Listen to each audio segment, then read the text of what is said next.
Rand, I need another episode of Fully Cinematic. After taking moviegoers to colonial New England and 19th century New England, director Robert Eggers veers away from witches, lighthouses, and North America entirely, instead focusing on ancient Scandinavia. His third film, The Northman, is the story of the direct inspiration for Shakespeare's Hamlet. And since I've already checked it out, I figured I'd run it down for my fellow movie lovers. And oh yeah, there will be spoilers. After a prayer to Odin from an unseen speaker, we start off in the North Atlantic in 895 as two ships sail towards the shore. Queen Gudrun readies for the imminent arrival of her husband, King Arvandil, who warmly embraces his son, Prince Amleth. Over his wife's wishes, the king decides that the time is right for Amleth to ascend to the throne, as he himself refuses to die of old age rather than on the battlefield. So Arvandil and his court jester, Hymir the Fool, lead T'Challa in a coming-of-age ritual in which they pretend to be dogs and visit the Jalia on the ancestral plane before facing off against masked enemy combatants, who greatly outnumber them. Arvandil tells his son to haul ass as he's shot up with arrows, and the leader removes his helmet to reveal himself to be the king's brother, Fjolnir. Oh, hell no. After Arvandil curses the usurper, Fjolnir beheads him and sends his men to do the same to his nephew. But Amleth manages to kill one of his pursuers and skip town in a canoe, vowing to avenge his father's death and rescue his mother someday. Years later, a Viking raiding party pillages a village in modern-day Russia. The tallest berserker savagely bites one of his victims during the attack. That night, he's visited by the seeress, who relays a prophecy to him involving a burning lake and a bunch of other yin. The next morning, the mysterious warrior, you know what? It's Amleth in disguise. Oh, right. Learns that King Harold of Norway took Fjolnir's kingdom and drove him away. So he sneaks aboard a slave ship bound for Iceland, where Fjolnir is retreating. Amleth immediately recognizes the Northman by a young sorceress, Olga of the Birch Forest. During his sleep, Amleth dreams of a volcano, the seeress, and Olga. He's finally reunited with his uncle, who doesn't recognize him, in chains, and tells him that his name is Bjornulfur or something. Olga doesn't fail to attract the king's attention either. Unsurprisingly, Fjolnir has married Gudrun, who's given him an heir, Amleth's half-brother, Gunnar. After sneaking out one night, Amleth encounters a he-witch who possesses the head of Hymir, whose eyes and tongue were cut out before he was killed. His ghost tells Amleth about a legendary sword, Draugr. Then Harry Potter gives him the location of the weapon along with a warning about its use. After fighting its wielder, a giant zombie known as the Mound Dweller, Amleth manages to behead the Colossus and take the sword for himself. Incidentally, this battle may or may not have taken place entirely in his head. When Amleth returns to the work farm, he spies Fjolnir, ordering Olga to be prepared for you-know-what, until she's ultimately rejected due to the fact that she's on her period. Next day, Amleth's forced to compete in the combination of lacrosse and rugby, during which Gunnar's nearly killed before his big half-brother saves his life.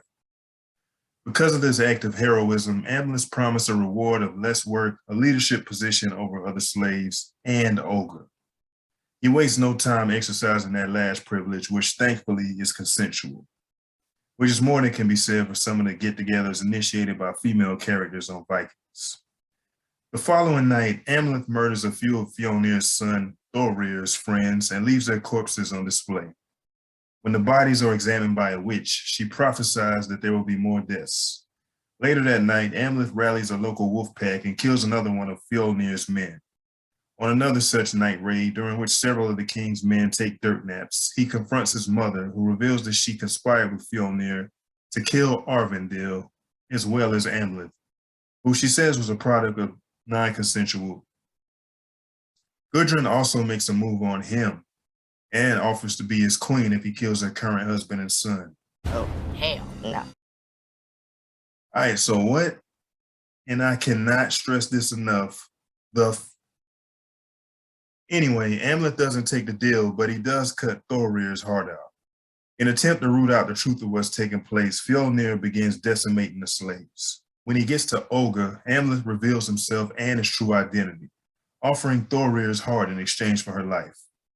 After a couple of good kills, he's defeated and brought to the king. This should be interesting. After being strung up and interrogated, though, Amleth is set free by ravens who chew through his ropes as soon as he's left alone. That night, Fjolnir hosts a ritual involving human and animal sacrifice.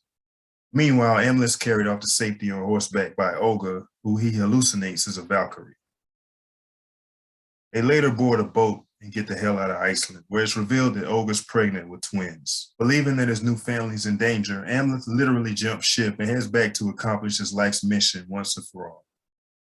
Upon reaching the village, Amlet immediately begins his killing spree, which includes stabbing one dude through the nose. When he's ambushed by Gudrun and Gunnar, he slices them both up before Fjolnir arrives and challenges his vengeful nephew to a duel at the gates of hell, which is actually the base of a nearby active volcano. When our hero arrives, he comes across the bodies of Gudrun and Gunnar beside a dead horse that Fjolnir sacrificed in some pagan ritual for them. After a hard-fought round of mortal combat in a lava field, Fjolnir is decapitated and Amlet is stabbed in the heart.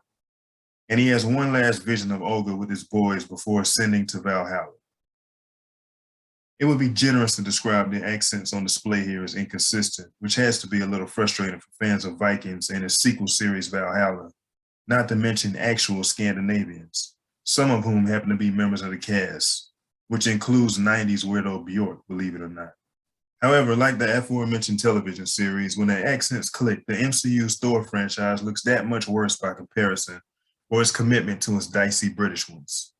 But unlike the Asgard saga, the Northman is a damn fine piece of filmmaking and a rewatchable one at that. Director Robert Eggers and stars Alexander Skarsgård, Ethan Hawke, Willem Dafoe, and Anya Taylor-Joy have all delivered the crowning jewel of their respective careers. The Northman also serves as a sort of redemption for Hawke, who starred as the title character in an adaptation of Hamlet set in New York City in the year 2000.